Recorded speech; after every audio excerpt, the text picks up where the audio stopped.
성완종 전 경남기업 회장이 마지막으로 남긴 인터뷰, 그리고 마지막으로 남긴 메모가 오늘 하루 대한민국을 들었다 놨습니다. 오늘 과연 그 메모에 담긴 내용, 의미, 그리고 인터뷰의 내용과 의미 집중적으로 분석해 보겠습니다. 신율의 시사탕탕 오늘 순서 시작합니다.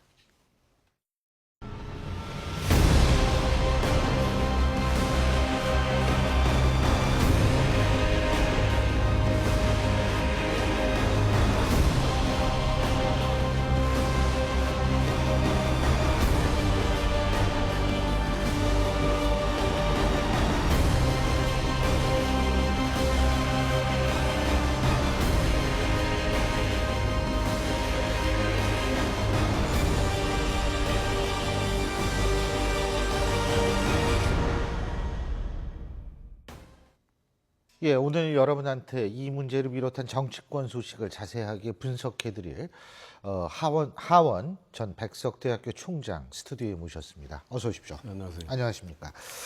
자, 먼저 하 총장님이랑 얘기 나누기 전에요. 이 김기춘, 허태열 전직 두 비서실장에게 거액을 건넸다라는 내용이 있는 바로 경향신문과의 녹취부터 먼저 들어보겠습니다.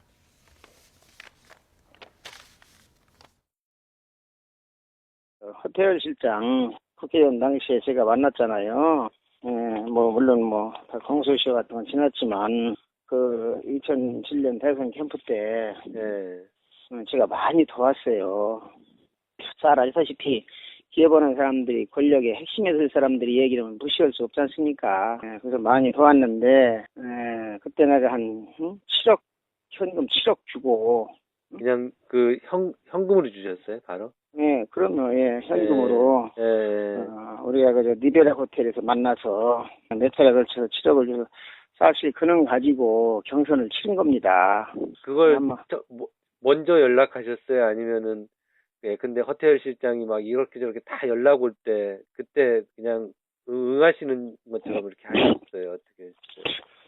아니 어떤 사람이 그렇게 지저분하게 어떤 사람이 돈이 적은 돈이 아닌데 갖다 주면서 그거 얼른 누가 있습니까? 김기춘 실장이 대한민국에 제일 깨끗한 사람으로 돼 있잖아요. 그 양반도 2006년 9월 달에 벨기에하고 독일하고 가셨잖아요. VIP 모시고. 그때도 제가 갈 때 이 양반 그때 야인으로 놀고 계셨죠.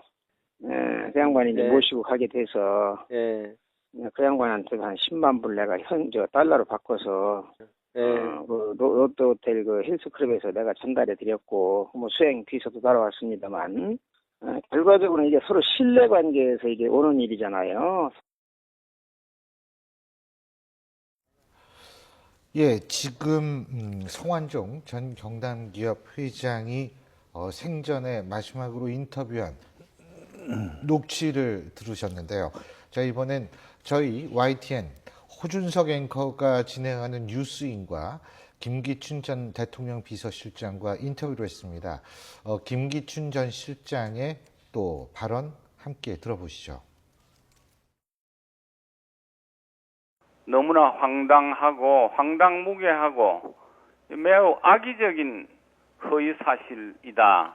그렇게 생각합니다. 참 분노를 금할 수가 없어요. 망인에게 대해서 뭐라고 말씀을 드릴 수가 없습니다만 9월 26일 날 내한테 돈을 건넸다는데 난 9월 23일에 출국했어요. 9월 26일에 서울에 없었습니다.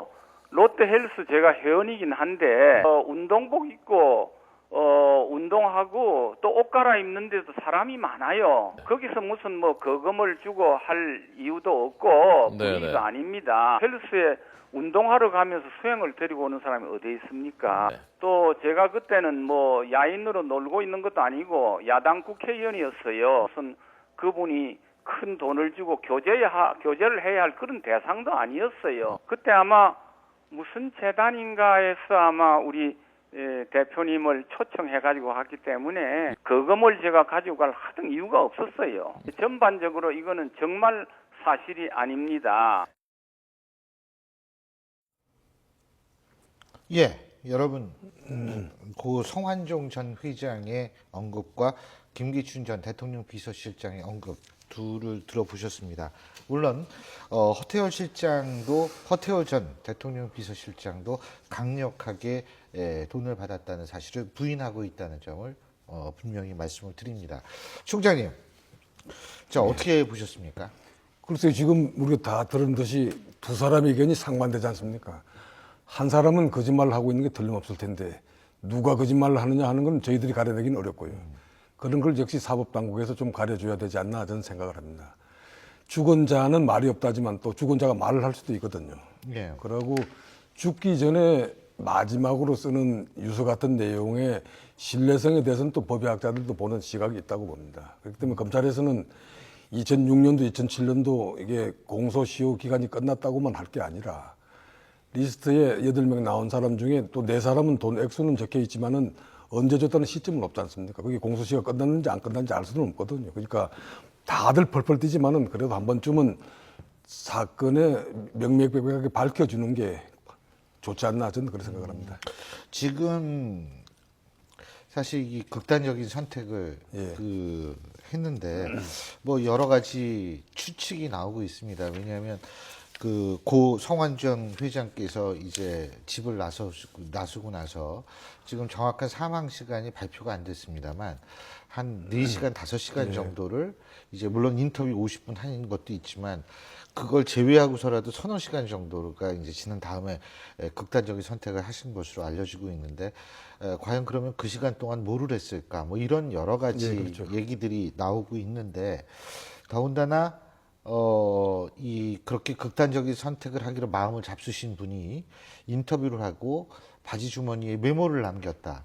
이거는 뭔가 비장한 각오가 있었지 않나라는 또 그런 얘기도 있습니다. 총장님께서 보실 때는 어떻습니까? 메모는 아마 집에서 나오기 전에 준비해서 가져왔던 거 아닌가 저는 생각을 하는데 예. 그래가지고 본인이 이제 언론사에 전화해가지고 50분 통화를 했지 않습니까? 하고 싶은 말 다 했지 않습니까?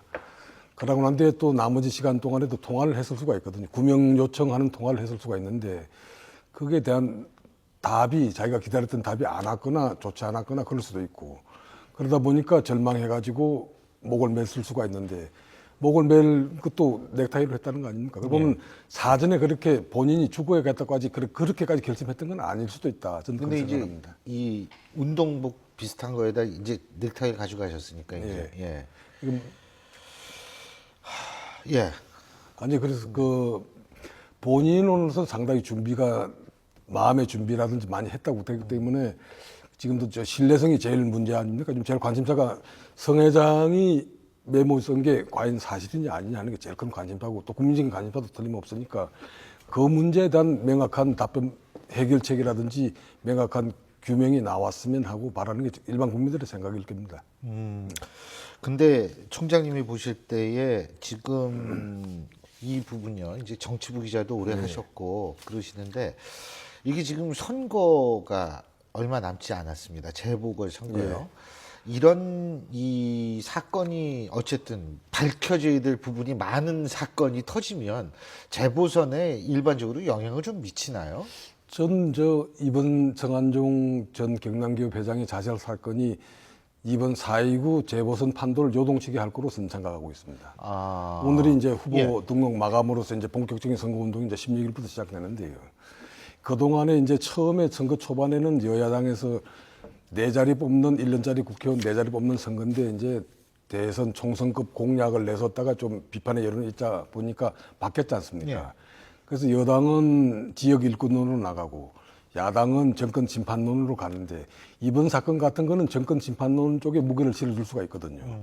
특히 이제 이번 재보선에서 보면은 이제 관악을 같은 데는 야권의 분열 때문에 이제 여당 후보가 좀 앞서가기도 하고 했는데 그러다 보니까 이제 야당 지지 성향의 사람들이 이제 선택적 어떻게 할 거냐 하는 게 관심사였는데 일이 되면은 뭡니까 여당이 아니 야권 지지 성향 후보들이 뭉친다고요? 결집할 가능성이 있거든요. 그 전에는 그 친노 세력에 대한 여러 가지 불만 때문에 이제 야당을 지지하는 세력들 중에서도 이번엔 1년짜리 국회의원을 뽑으니까 차라리 딴 데를 찍어가지고 좀 뭔가 가르쳐 주자는 뭔가 보여주자는 파가 있을 거예요. 그래도 야당 찍은 사람은 미워도 다시 한번 야당을 지지해야 않을까 하는 그룹들이 두 개로 나눠져 있었는데 이번 사건을 계기로 그런 야권의 표 성향들이 한쪽 방향으로 갈 수 있겠다. 저는 그런 생각을 하고 있습니다. 그럼 결과적으로 여당 쪽의 새누리 입장에서는 크게 도움될 게 없지 않나. 저는 그런 생각을 합니다.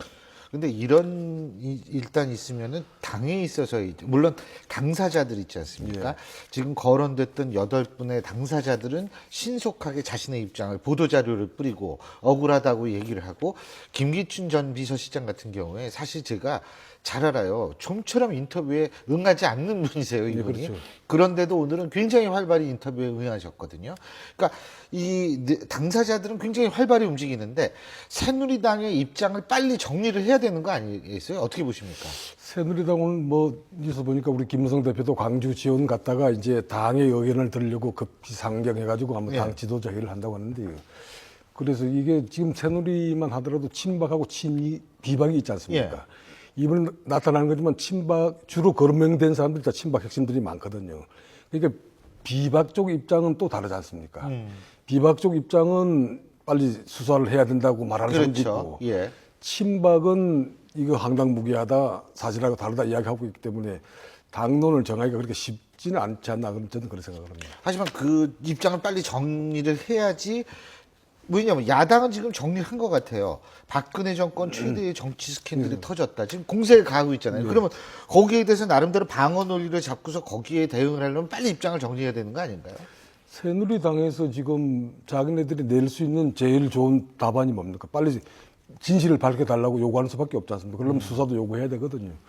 저도 그 정도의 그 입장 표명은 있지 않을까 저는 그렇게 생각을 합니다. 국민들의 입장에서 볼 때에도 지금 양쪽의 말이 너무나 다르기 때문에. 근데 전 김기춘 실장이 이제 그랬거든요. 망자의 말도 잘 귀담아 들어야겠지만 산 사람의 명예도 생각해야 된다. 그러니까 이게 양쪽이 어떤 결론은 하여간 나야 되는 거 아닌가 이런 결론은 나야 돼. 그게 두 사람 중에 한 사람은 거짓말하는 건 틀림없는 건데. 한쪽은 이미 돌아가셨고 또 한쪽 살아있고 하니까 이게 형평성 문제라도 진실을 규명하기 어려울 텐데 그래도 노력해야 되는 게 우리 수사기관 아닌가 저는 생각을 합니다. 왜냐하면은 뭐 그동안 다른 이제 예를 들어서 어려운 살인사건 같은 거 보면 CCTV도 없고 아무 증거도 없더라도 머리카락 한 올 또는 버린 담배꽁초 하나 가지고 범인을 잡지 않습니까? 그래 따지면 이건 또 그게 비하면 단서가 많다고 볼 수도 있는 거거든요. 이게 이제 수사하는 사람들이 얼마나 능력과 성의를 보이느냐에 따라서 뭐 답이 나올 수 있다고 저는 그렇게 생각을 합니다. 예. 그러니까 뭐 어쨌든 지금 검찰도 여러 가지로 생각을 하고 있을 거고 왜냐하면 이게 공소시효 문제도 사실 걸려 있지 않습니까? 그렇죠. 그렇죠. 그러니까 이게 어떤 성격으로 바라봐야 되는가 하는 문제도 있을 거고 검찰도 여러 가지로 고민은 있을 거라는 생각이 드는데 지금 이 리스트 공방이요. 리스트 공방이라는 것이 당분간 좀 이 리스트를 둘러싼 공방이 당분간 정치권을 계속 지배할 거라고 보십니까? 전 그렇게 생각합니다. 특히 오늘 첫 보도를 한 경향신문 쪽에서는 자료가 많지 않습니까? 인터뷰를 50분간 했다는데 김기춘 실장, 허태열 실장 부분 공개한 거는 한 4분 정도가 못 되거든요. 그럼 한 46분 정도가 분량이 남아있는데 거기에 보면은 여러 가지 이야기가 있을 수 있지 않습니까? 더군다나 그 전화를 한 사람이 성완종 회장이 직접 전화해가지고 현직 기자도 아니고 부장급 기자한테 전에 정치부장을 했다고 하지만 부장급 기자한테 직접 전화해서 한 걸 보면 본인이 할 말이 참 많았다고 생각을 하거든요. 근데 경향신문에서 공약은 극히 일부는 아닙니까? 그러니까 여당이라든지 당사자들인지 다른 사람들 중에 그 지금 대답 안 하는 게 있으면은 경향신문에서 어떤 기사가 나오느냐에 따라서 또 다시 폭발력을 지닐 수도 있고요. 또 그동안 일각에 보면 정치권에서도 보면 성완종 회장이 충청권 고 성완종 회장이 이제 충청권 되다 보니까 여러 사람 관계도 많고 성완종 회장의 도움을 받았을 거라고 추측되는 사람들 참 많이 있었는데 오늘 8명 명단에는 안 들어갔습니다.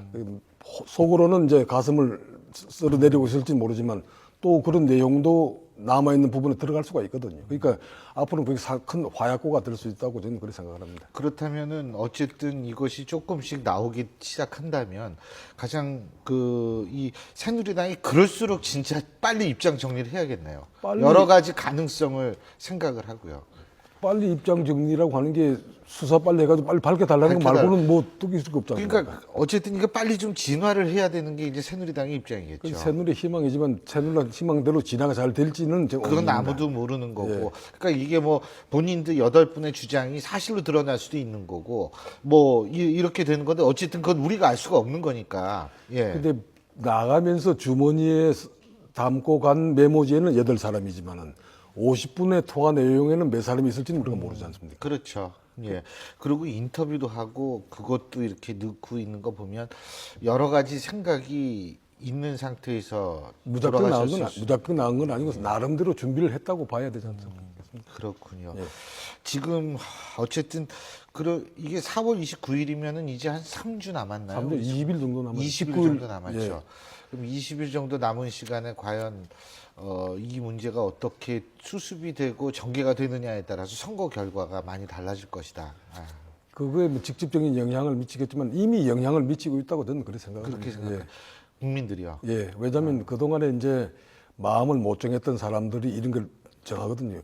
투표 같은 거 우리 옛날도 경험 보면은 투표 물론 부동표라는 게 있어가지고 뭐 선거 막판에 찍는 사람도 있지만은 대체적으로 투표 저 후보 등록 끝나거나 공식적인 투표 운동 시작될 때쯤 마음을 정하고 있는 게 대부분이거든요. 그러니까 근데 마침 오늘 투표 마감일 아닙니까? 그러니까 투표 후보 등록 마감일. 예, 후보 등록 마감일이니까 이미 많은 유권자들이 마음을 정했다고 보고 또 오히려 이게 투표율도 좀 올리는데 기여하는 거 아닌가 저는 그렇게 생각합니다.